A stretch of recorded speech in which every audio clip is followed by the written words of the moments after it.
Okay, now that we have covered variables, basic logic, and loops, we are going to move on to functions. Now, this will be the last little building block before we actually move into classes and structures and that kind of stuff, and really diving into object-oriented programming inside of C++. So I want to really just there's not much to touch on when it comes down to functions because it's pretty self-explanatory. If you don't know what they are, you will after this video because it's very simple. Now, you can kind of think of classes as just boxes that hold a bunch of variables, functionality, and all that kind of stuff inside of them. So that's why I want to touch on functions here before we actually move on to classes. So let's go ahead and begin. Now, in order to define a function, every function has a return type, and it does not necessarily have to return something depending on what that return type is. For example, I can do void, which has no return type, and then give it the function name. So let's do something meaningful let's do print text. Then you have opening and closing parenthesis, and then your opening and closing brackets. Now inside of print text, all I'm going to do is simply print out hello world. So now, just like before, whenever I want to actually go ahead and print hello world to the console, all I have to do is just call the function print text. So I'm just going to do print text, opening, closing parenthesis, and it's done. Let's go ahead and run. And as you can see, hello world has now been printed. So functions, you can kind of think them as workers. So you send off this worker, or let me rephrase that, you call this worker to do this job. So you can kind of think of it like, well, I'm not going to go in. I started trying to compare it to threading, but that's a bad example. So you can call a function to do a specific task without filling up a bunch of code. So for example, I could have 50 lines of code in here. And if it's something that's reusable, then I would continually... Okay, let me rephrase that. So if I have a bunch of code that I'm going to be reusing, I would want that code to be inside of a function. So let's say I have... let's see, what would be a good name? Or a good one?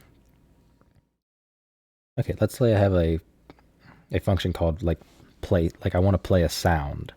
So what I would do is I would have a function that takes in a parameter, which we will get in here in a second. So we pass a sound to that function, and that function plays it. So that would prevent us from having to write, la la la la la la, play sound, and whatever else would have to be involved with it.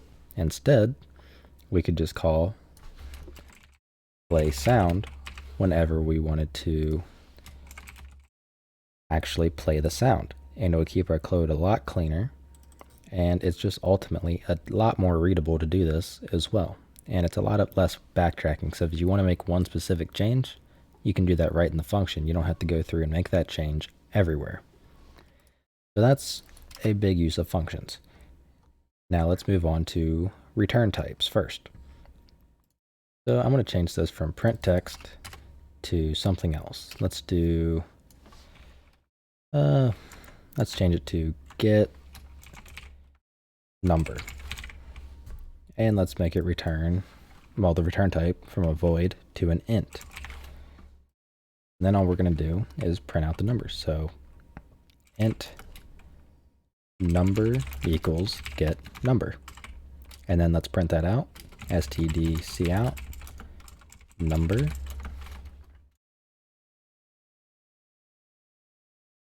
And the line, and we are pretty much good to go. Now, when you have a return type other than void, you have to actually specify, well, set it to return something. So if I were to run this, I'm going to get an error. As you can see here, get number must return a value. So to return a value, we just do return, and then whatever value you want it to return. So in my case, I'm going to do 5. So now it'll say number 5, like so.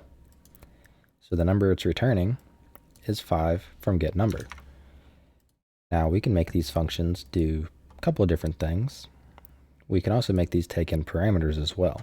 So for example, int x, int y, and let's do it multiply numbers. That'll be the name of the function. So we're going to call multiply numbers. And as you can see, it takes in two integers, x and y. So we just pass in two random integers. Let's do 5 and 65 for those two parameters. So here's our x, here's our y. Now all we have to do is let's go ahead and multiply those. So x times y is what we're returning. So we're just multiplying these two together. So now what we get is 325. So 65 times 5. So we actually made this function somewhat useful. Now, there's also a couple different things that you could do as well. And I'm actually going to have to get to those, I think, when we're doing pointers, because I was going to go and do pass by reference, because that is something that you will also be using, but it's not necessarily a necessity to know, because it'll be something that you pick up pretty quick, in my opinion. But we'll get to that. So that's kind of the general way we'd use functions. So if we look at in our word or here, let's go to our weapon, wherever the CPP is. Here it is. So all of this code here, each one of these blocks, these are all functions that have a specific task. So we have the performing of the line traces, the actual server RPC to make the call to the server and all that kind of stuff. And then we have our fire function. So it's pretty much, for the most part, a lot of these are just calling functions, like montage to play. That's a function. Get is aiming. That's a function that returns a boolean. Feed ignore ammo, that can be ignored, but that also returns a boolean. And all that kind of stuff. Hit results being like a structure and so on and so on. So these functions play a big purpose in your code, and you will be using them non-stop, period. Because you are not going to have, all of your code inside of a main, just the main function. That would get ugly if you have any remotely decent sized project, in my opinion, that goes above just 100 lines. So, and plus it comes down to, like I said before, reusability is another big one.